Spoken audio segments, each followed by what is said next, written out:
ਖਾਨ ਸਾਹਿਬ ਮੈਂ ਤੁਹਾਡੇ ਕੋਲੋਂ ਅੱਜ ਐਸੇ ਸਵਾਲ ਕਰਨੇ ਨੇ, ਹੋ ਸਕਦਾ ਤੁਹਾਨੂੰ ਮਿਰਚਾਂ ਵੀ ਲੱਗ ਜਾਣ, ਲੇਕਿਨ ਮੈਨੂੰ ਉਮੀਦ ਆ ਕਿ ਤੁਸੀਂ ਬਹੁਤ ਵੱਡੇ ਦਿਲ, ਗੁਰਦੇ, ਮੇਦੇ, ਮਸਾਨੇ ਦਾ ਇਜ਼ਹਾਰ ਕਰੋਗੇ। ਵੈਸੇ ਨਾ ਵੀ ਕਰੋਗੇ ਤੇ ਮੈਂ ਕਿਹੜਾ ਉੱਠ ਕੇ ਤੁਹਾਨੂੰ ਜੱਫੀ ਪਾ ਲੈਣੀ ਆ।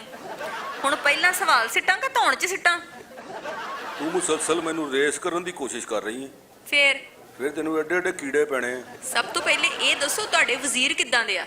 ਜਿੱਦਾਂ ਦੇ ਖੈਰ ਨਾ ਮੇਰੇ ਕੋਲ ਵਜ਼ੀਰ ਆ, ਇਦਾਂ ਦੀਆਂ ਅੱਜ ਕੱਲ ਲੰਡੇ ਵਾਲੇ ਕੋਲ ਜੁਰਾਬਾਂ ਹੁੰਦੀਆਂ ਨੇ। ਮੁਲਕ ਦਾ ਕਿੰਨਾ ਕੁ ਕਰਜ਼ਾ ਲਾ ਲਿਆ ਤੁਸੀਂ? ਲੈਣਾ ਤੇ ਪਤਾ ਨਹੀਂ ਕਦੋਂ ਆ, ਹੁਣ ਤੇ ਇਹ ਸੋਚੀਦਾ ਕਿ ਲੈਣਾ ਕਿੱਥੋਂ ਆ। ਤੁਹਾਡੇ ਬਾਰ-ਬਾਰ ਕਹਿਣ ਦੇ ਬਾਵਜੂਦ ਮਹਿੰਗਾਈ ਕਿਉਂ ਵਧੀ? ਇਹਦਾ ਹੁਣ ਜਵਾਬ ਨਹੀਂ, ਇਹਦੇ ਹੁਣ ਹੱਥ ਜੋੜਨੇ ਬਣਦੇ ਆ। ਮੈਨੂੰ ਮਾਫੀ ਦੇ ਦਿਓ ਭਾਈ। ਮੀਆਂ ਨਵਾਜ਼ ਸ਼ਰੀਫ ਤੁਹਾਡੇ ਹੱਥੋਂ ਨਿਕਲ ਗਿਆ, ਉਹਨੂੰ ਹੁਣ ਕਿੱਦਾਂ ਵਾਪਸ ਲਿਆਓਗੇ? ਉਹ ਮੈਂ ਕਾਹਤੋਂ ਲਿਆਵਾਂ? ਮੇਰੀਆਂ ਉਹਨੇ ਪੀਣੀਆਂ ਕੁੱਟਣੀਆਂ ਨੇ। 2.5 ਸਾਲਾਂ 'ਚ ਕਿਸੇ ਕੋ 1 ਰੁਪਈਆ ਤੇ ਤੁਸੀਂ ਕਢਾ ਨਹੀਂ ਸਕੇ। ਇਲੈਕਸ਼ਨ ਤੋਂ ਪਹਿਲੇ ਤੇ ਤੁਹਾਡੇ ਕੋਲ ਬੜੇ ਸਬੂਤ ਸੀ। ਉਹ ਤੇ ਐਵੇਂ ਬਲਫ ਮਾਰਿਆ ਸੀ। ਮੈਨੂੰ ਕੋਈ ਵੀ ਆ ਕੇ ਰਿਪੋਰਟ ਫੜਾਉਂਦਾ ਸੀ, ਮੈਂ ਯਕੀਨ ਕਰ ਲੈਂਦਾ ਸੀ। ਆਟੇ ਤੇ ਚੀਨੀ ਦੇ ਬਹਿਰਾਨ ਦਾ ਤੁਸੀਂ ਕਿਹਾ ਸੀ ਕਿ ਮੈਂ ਮੁਜਰਮਾਂ ਨੂੰ ਸਾਹਮਣੇ ਲੈ ਕੇ ਆਵਾਂਗਾ। ਉਹ ਬੀਬੀ ਮੇਰੇ ਸਾਹਮਣੇ ਤੇ ਕੋਈ 500 ਰੁਪਇਆ ਉਧਾਰ ਲੈ ਲਵੇ, ਉਹ ਨਹੀਂ ਆਉਂਦਾ। ਵੈਸੇ ਵੀ ਇਹਦੇ 'ਚ ਕੋਈ ਆਪਣੇ ਸ਼ੁਤਰਮੁਰਗ ਨਿਕਲ ਆਏ ਸੀ। ਤੁਸੀਂ ਇੱਕ ਅੱਛਾ ਕੰਮ ਵੀ ਕੀਤਾ ਦਰਖਤ ਲਾਉਣ ਵਾਲਾ, ਉਹਦੇ ਬਾਰੇ 'ਚ ਕੀ ਕਹੋਗੇ? ਨਾ ਜੀ ਨਾ, ਉਹ ਵੀ ਸਾਰੇ ਸਿਰਫ ਕਾਗਜ਼ਾਂ 'ਚ ਲੱਗੇ ਨੇ ਜਾਂ ਫਿਰ ਬੱਕਰੀਆਂ ਖਾ ਗਈਆਂ ਨੇ। ਅੱਛਾ, ਤੁਸੀਂ ਪੁਲਿਸ ਨੂੰ ਬੜਾ ਸੈੱਟ ਕਰ ਦਿੱਤਾ ਹੈ, ਉਹਦੇ ਬਾਰੇ 'ਚ ਕੀ ਕਹੋਗੇ? ਕਾਹਦਾ ਸੈੱਟ ਆ? ਮਾਸੂਮਾਂ ਨੂੰ ਮਾਰੀ ਜਾ ਰਹੇ ਨੇ। ਨਾਲੇ ਇਹਨੂੰ ਪੁਲਿਸ ਕਹਿੰਦਾ ਕੌਣ ਆ? ਇਹ ਤਾਂ ਸਾਰੀ ਪੁਲਿਸ ਆ। ਮੌਸੀਕੀ ਦੇ ਵਿੱਚ ਤੁਸੀਂ ਕਿਸ ਗੁਲੂਕਾਰ ਨੂੰ ਪਸੰਦ ਕਰਦੇ ਹੋ? ਅੱਗੇ ਤਾਂ ਮੈਨੂੰ ਇਬਰਾਰੁਲ ਹਕ ਪਸੰਦ ਸੀ, ਲੇਕਿਨ ਅੱਜ ਕੱਲ ਮੈਂ ਅਤਾਉੱਲਾ ਨੂੰ ਸੁਣ ਰਿਹਾ। ਤੁਹਾਡਾ ਫੇਵਰਟ ਰੰਗ?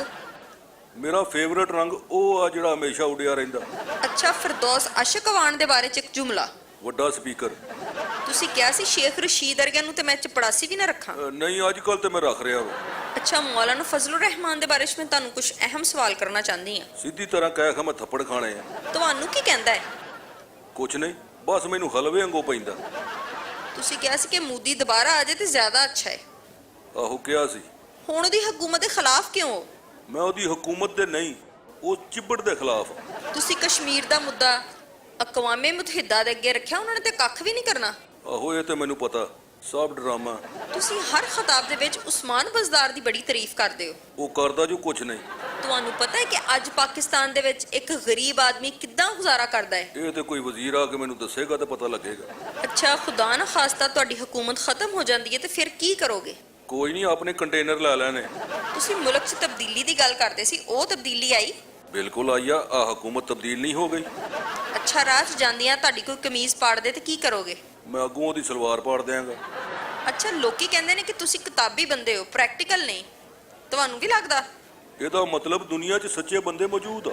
ਅੱਛਾ, ਤੁਹਾਡਾ 10 ਕਰੋੜ ਦਾ ਬੌਂਡ ਨਿਕਲਿਆ ਹੈ ਤੇ ਕੀ ਕਰੋਗੇ?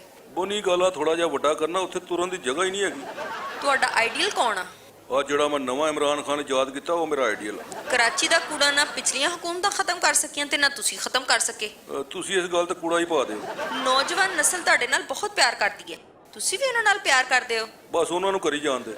ਚਲੋ ਜੀ, ਮੈਂ ਹੁਣ ਕੁਝ ਮਰੀਮ ਨਵਾਜ਼ ਤੇ ਬਿਲਾਵਲ ਭੁੱਟੋ ਦੇ ਬਾਰੇ 'ਚ ਸਵਾਲ ਕਰਨਾ ਚਾਹੁੰਦੀ ਹਾਂ, ਤਿਆਰ ਹੋ ਜਾਓ। ਪੁੱਛ ਲਾ, ਮੈਂ ਕਿਹੜਾ ਸੌਂ ਗਿਆ।